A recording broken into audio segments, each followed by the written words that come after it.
বিপুল পরিমাণ সম্পত্তি করে থাকে, তাহলে সেই সম্পত্তি কোথা থেকে এলো সেটা ইনভেস্টিগেটিং এজেন্সিকে জাস্টিফাই করার দায়িত্ব তার।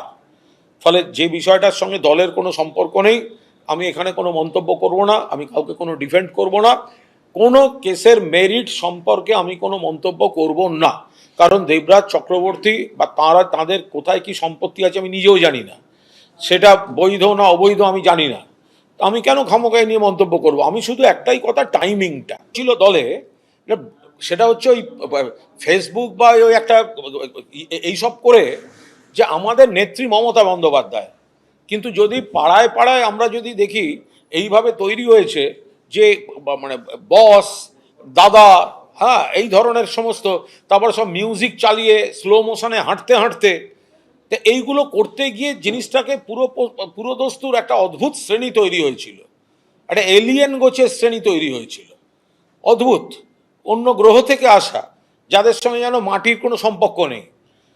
তারা যেন ওই সোশ্যাল মিডিয়ায় ভেসে বেড়াচ্ছিলেন আর নানা রকম সব মিউজিকের সঙ্গে সঙ্গে। তা এখন সেইগুলো আমাদের পার্টির ক্ষতি হয়েছে তাতে। তা এখন সেইগুলো যখন এনজয় করেছে, তাহলে এই ধরনের অভিযোগ টভিযোগ তাদেরই সমস্ত উত্তর দিতে হবে। এই ধরনের কালচার পার্টিতে ঠিক নয়।